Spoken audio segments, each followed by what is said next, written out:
we expect to see in Georgia? I'd like to welcome in one of the top political strategists there in the state of Georgia, Fred Hicks.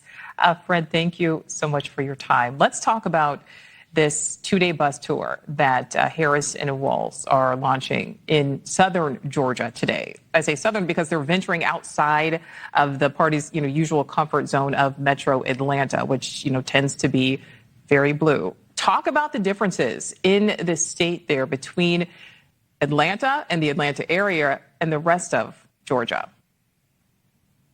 Well, we have a saying here in Georgia that once you leave Atlanta, you go into Georgia.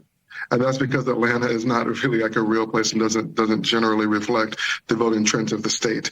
Now, since 2002, when Georgia flipped from being Democrat to Republican when Sonny Perdue beat the then incumbent governor, Roy Barnes, the playbook for Republicans has been hold the line in Metro Atlanta and run up the numbers in rural Georgia. And Democrats have been okay with letting them do that.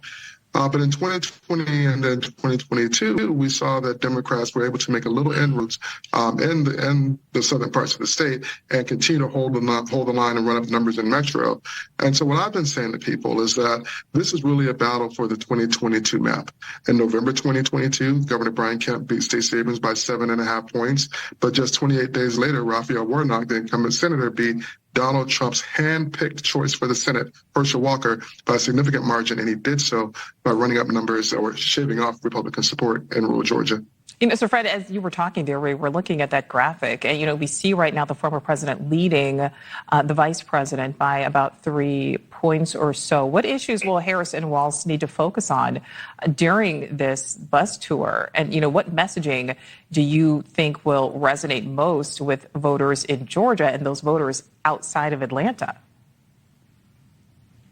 Well, I think in many ways, this is an introduction of both the vice president and her would-be vice president. So even though she has been the vice president to President Biden for 3.5 years now, for many people across the state and across the country, she is still a relative unknown. And so this race since July 21st has been about defining her, whether she was trying to define her or President Trump, former President Trump and the Republicans were trying to define her.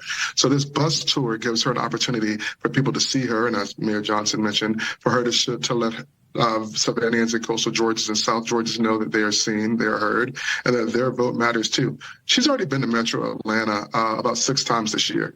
And so for her to venture outside of Metro Atlanta is really significant because that's where the lion's share of the votes really are in a general election. And so I think this is tremendous. One, that she gets an opportunity to introduce herself. And then number two, to the issues, having someone like Tim Walz go out there with her, she can have the opportunity to speak to rural Georgians about agricultural issues, about economic development, and about values, things that Republicans have tended to really trying to take ownership on, especially in Georgia.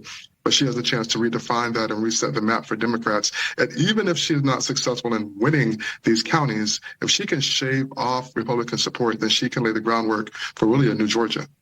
And Fred, speaking of Republican support, I'd like to hone in on the former president, seeming to be trying to mend fences with the Republican governor, Brian Kemp, who he has previously insulted.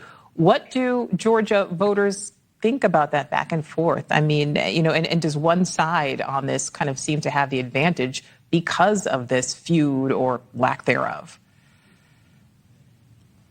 Yeah, since COVID in 2020, these two have really gone head to head. President Trump did not agree with Governor Kemp's decision to reopen Georgia early after about 2 weeks of shutting it down. And from that point on, they've been at war. Now, that really played itself out here in 2022 when former President Trump ran David Perdue against Brian Kemp, and Brian Kemp beat him 73-27 in the Republican primary. And in fact, just about all of Donald Trump's handpicked people lost either in the primary or in the eventual runoff that year. And Brian Kemp's wing of the party won. And so in 2022, Governor Kemp established himself as really the Republican in Georgia, not Donald Trump, when he beat Brian Kemp, when he beat David Perdue, and then he turned on and defeated Stacey Abrams. And so if you think about it in the grand scheme of things, since November 2020, Donald Trump and or his handpicked successors have lost Georgia in just about every single election, whether it was his own, whether it was the 2 Senate seats in January 2021, his people in the Republican primary, or Herschel Walker in 2022. So he can't win Georgia without Brian Kemp. That's really what it comes down to. Well, speaking of that, if we go back to that graphic, to the polling we were looking at there with Trump leading Harris right right now by about 3%, knowing, of course, there is a margin of error. So that's kind of within that. What do those numbers tell you? So this is still relatively positive for former President Trump. You look at the gains that the Democrats that we've gained in the other swing states and nationally since July 21st, when Harris ascended to the top spot, or at least became a presumptive nominee before officially doing so. That he's been able to hold the line in Georgia is really telling, and that speaks to his relative strength. And that if he and Governor Kemp can indeed bury the hatchet, that the odds might be in his favor to win Georgia. And that's again what makes this bus tour so important, because if Georgia can remain in play for us Democrats, that's going to force Republicans to spend money in a state, money and time in a state that they really don't want to do so. And if we can win Georgia, then I think because of the similarities demographically speaking, then we can actually put North Carolina in play. And that makes it really, really difficult for the Republicans to win. And so this is just going to be really fascinating to see if Harris and Walz can close the gap, particularly coming out of the convention and on the heels of this bus tour. And if so, then I think this provides a roadmap, not just for Georgia, but for North Carolina and other pockets across the country. Last question for you, Fred, and zooming out, including Georgia, but zooming out here, more than 200 former Republican presidential staffers have signed an open letter endorsing Harris over Trump. We saw multiple Republicans speaking last week at the DNC. What does all of this potentially mean for both campaigns? I think it's significant. I was at the DNC last week in Chicago, and we talked a lot during the convention about faith, about family, and about patriotism. And here's the one thing that when we heard the former Lieutenant Governor of Georgia, Jeff Duncan, speak, and other Republicans speak, they really do talk about Donald Trump as being an existential threat to democracy and to this way of life. Not that they are Democrats, not that they necessarily love Kamala Harris, but that this is a moment where the republic is more important than the party. And I think that's a theme that you will hear echoed out there on the bus tour today. And that's the theme that you'll hear Democrats close with once we get into the Labor Day sprint towards November. And so this is really interesting. But we haven't seen this in a long time in American politics.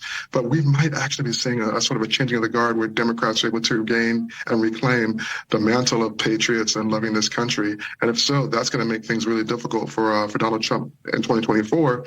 And also put Georgia and other states in play in 2026. Yeah, that theme certainly was, running heavily through last week. We will see if it carries forward. Fred Hicks, thank you so much for your time. Thank you for having me. Well, now to that highly anticipated interview with Vice President Harris and Governor Walz. They are sitting down for their first joint interview, and it was just over a month ago that President Biden ended his re-election bid and Harris launched her campaign for the White House. That was followed by the addition of Walz to the ticket, a blitz through battleground states, and then, of course, last week's Democratic National Convention. During that time, Republicans have accused Harris of hiding from the press.